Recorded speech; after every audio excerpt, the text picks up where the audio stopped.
by Gary Bloom now. Gary is a qualified clinical psychotherapist working with elite athletes. He works for an EFL club and treats athletes from all sports. Gary is also a broadcaster, author and conference speaker. Good morning, Gary.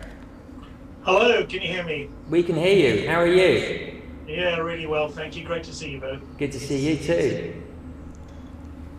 So can you tell us a bit more about what you do with workplace wellbeing?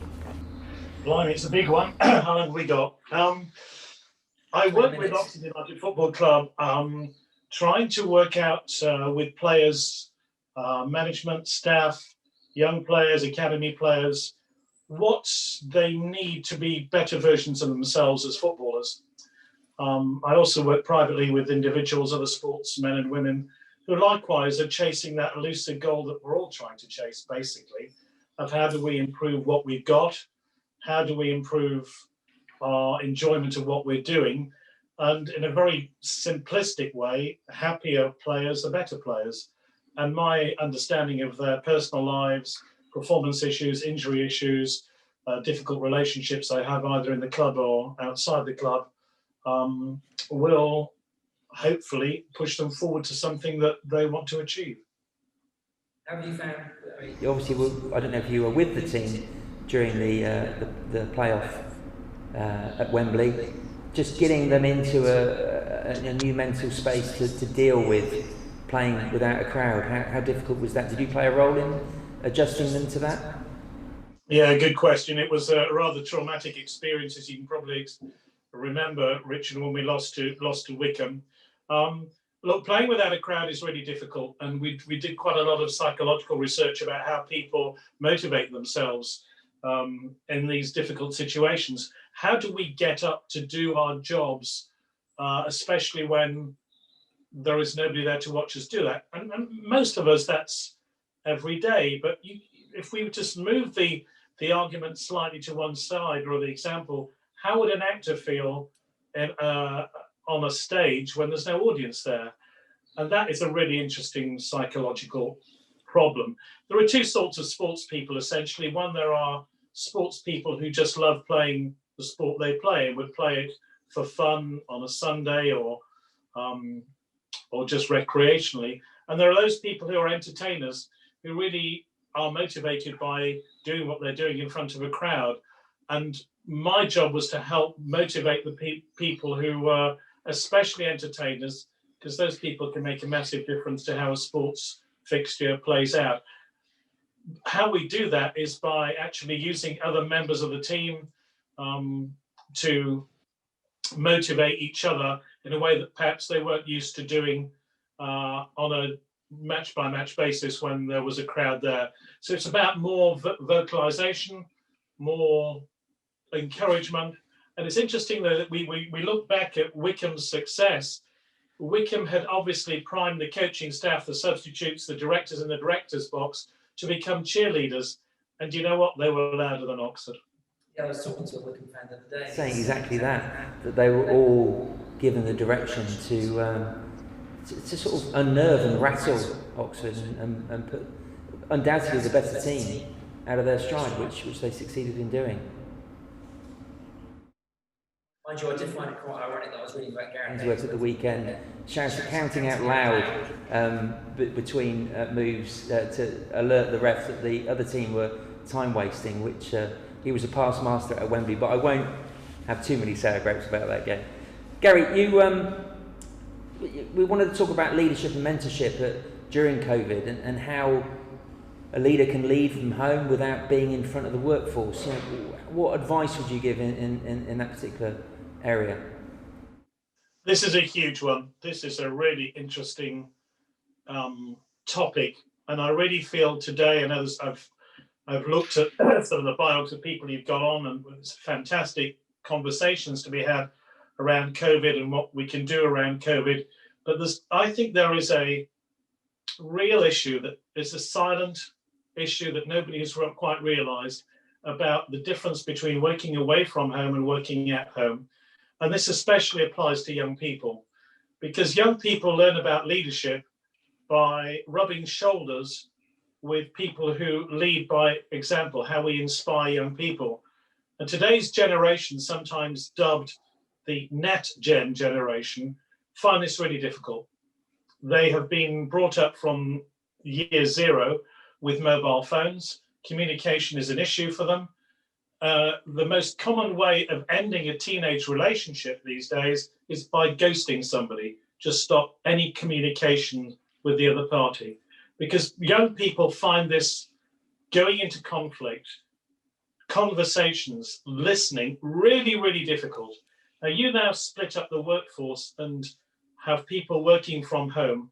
Those skills which they pick up in the workplace, normally in offices, and rubbing shoulders with people like yourself, people who are experienced and have had years and years of experience doing this, that's going to go. And I think there's a massive challenge for our generation to help these people through a very tricky period and get these skills that they just don't have.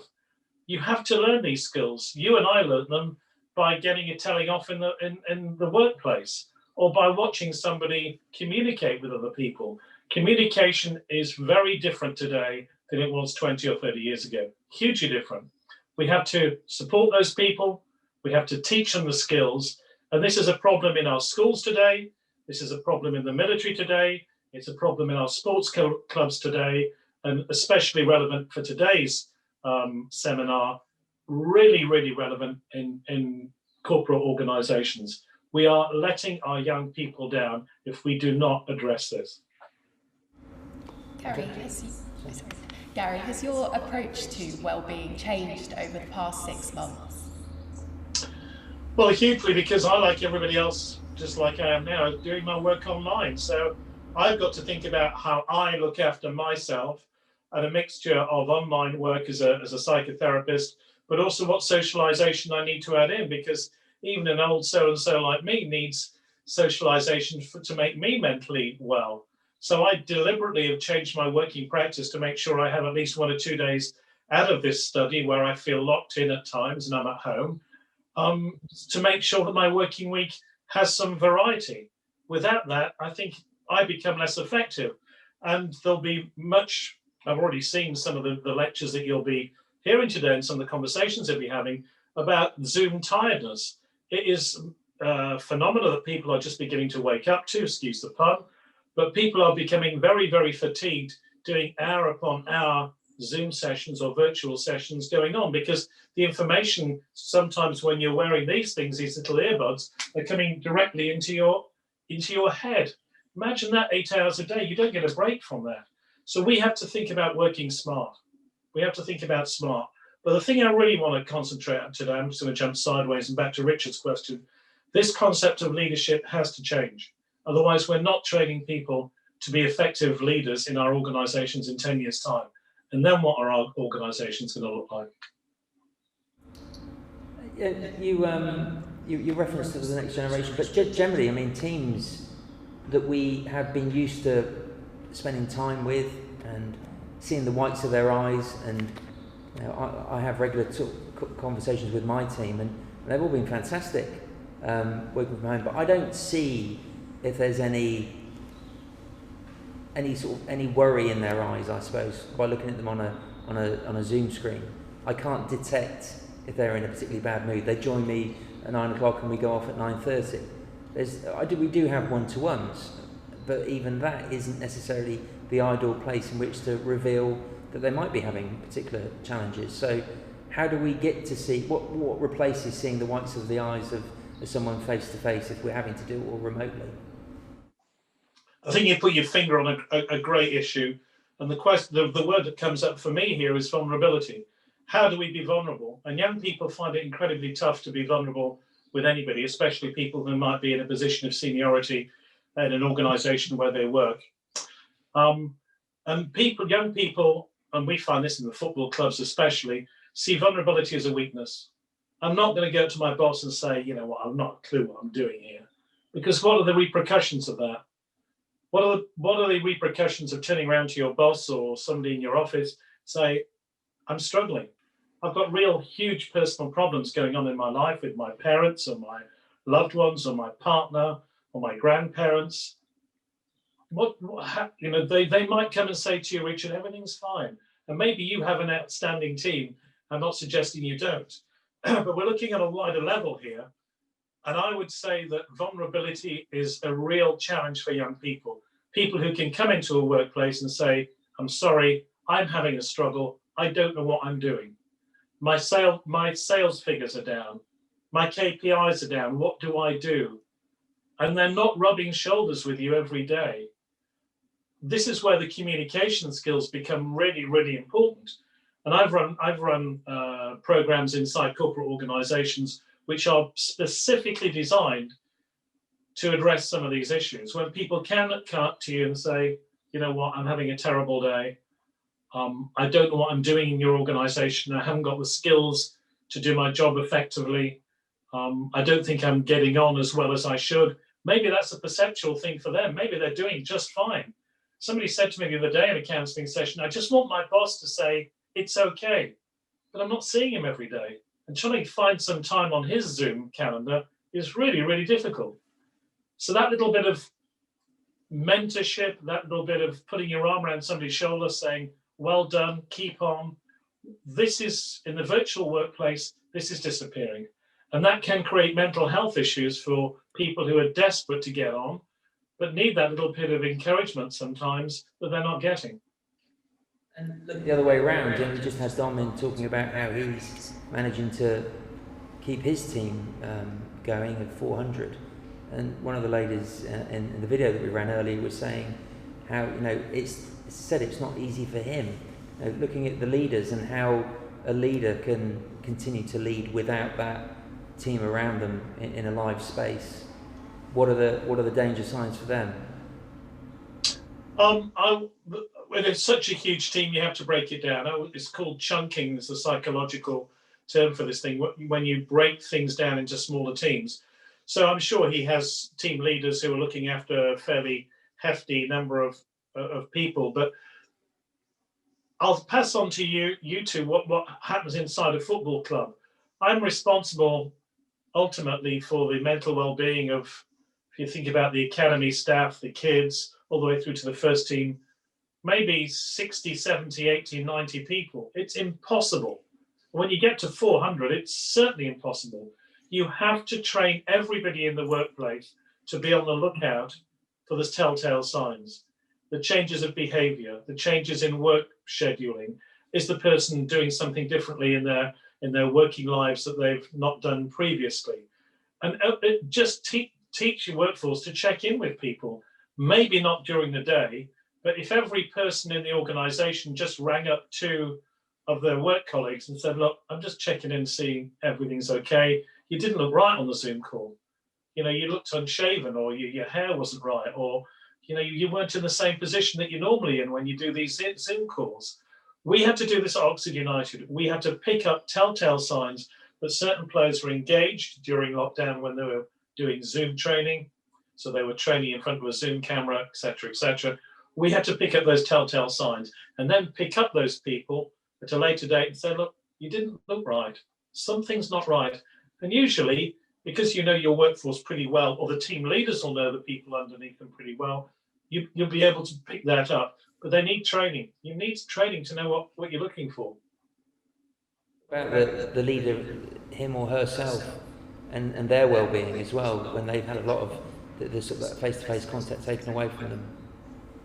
Well, it's interesting. I've had an increasing number of referrals and inquiries from my work from CEOs who are now thinking about how they best look after themselves. And the telltale signs that something isn't right is that if you are head of an organization and your addictive behaviors, and we all have addictive behaviors, are getting worse, maybe you're drinking more, the use of recreational drugs or gambling, these are all little signs, or just doing things, or not eating well, putting on weight, not exercising enough, not looking after yourself, is a good telltale sign that you should check in with a counsellor or therapist or somebody like me. And there's a great network of people like myself out there in Oxfordshire. Check in with those people and say, look, I just want a regular MOT. But all of a sudden, the first time we slap the title of mental health across this, people run away scared. Oh, well, I'm not mentally ill. No, you're not mentally ill. But just as you take your car in for a regular checkup or service, we need a regular service ourselves. As we go to our doctors to have our blood pressure and heart rate checked, we need our mental health checked as well, or our well-being checked. And if people are finding it tough being at home for long periods of time, working from home, rubbing alongside kids in tricky relationships, or there's some stress or ambivalence in the relationship with your partner, you need to have that checked out and have a safe space to talk about it. Do you think that that there's not one solution for everybody, that we need kind of a blended approach when we're tackling well-being? Yeah, I agree. There isn't one approach. We're all different. And the best metaphor I can use is we all have a relationship with our physical health. How often you go see your doctor might be different to how often I would go see my doctor. I don't have the aches and strains that you might have, and vice versa. But at the same time, we have to recognize we all have a relationship with our mental health. It's not binary. We're not either well or ill. We're always somewhere on the grey scale in between. And any number or kids causing problems because they're teenagers and that's just what they do, or parental issues, or stress in the workplace. And let's face it, there are huge issues around redundancies coming up in the next few months that is going to hit us. All those things will impact on our mental health. And what I say to any individual who is thinking about, am I well? Am I fit enough to be able to do what I want to do? Am I drinking more? Am I putting on weight? Am I looking after myself? Am I more fractious? Am I getting involved in arguments that I wasn't getting involved with? If you're a partner of that person, or you're the work colleague of that person, notice the subtle changes and ask and offer help, and reach out to people who are there to provide help. There's a massive number of organizations. But going back to your original question, everybody's different and everybody needs something different. When we called it last week, Gary, you were saying when we had this sort of 6-month hammer blow dealt to us all last week, that your phone didn't stop ringing with people that thought, well, right, I could tolerate what we've all gone through to now, but this now is a game changer for me. I've got to make a lot of changes in my life that I've been putting on hold. Maybe you'd like to elaborate a bit more on that conversation. Yeah, interestingly, I was on a clinical call with my colleagues from my clinic in London yesterday, and we're all experiencing exactly the same. You know, the human condition is such that we can cope with most things except uncertainty. And one of the greatest inventions of the London Underground was nothing to do with rolling stock or electrification. It was the overhanging information boards that we now know how long our next train's going to be. Because once we know how long our next train's going to be, we can stop worrying if we're going to be late. So the idea of taking uncertainty away from us as human beings is really, really important. Now, all of a sudden, we're thinking, okay, we've had lockdown, we've come out of lockdown, we've had a nice summer, the infection rates have gone right down, it's all over. Well, then all of a sudden the government say, well, it's not all over, we've got another 6 months of this. And then people are now locked into relationships or jobs or difficult situations for another 6 months.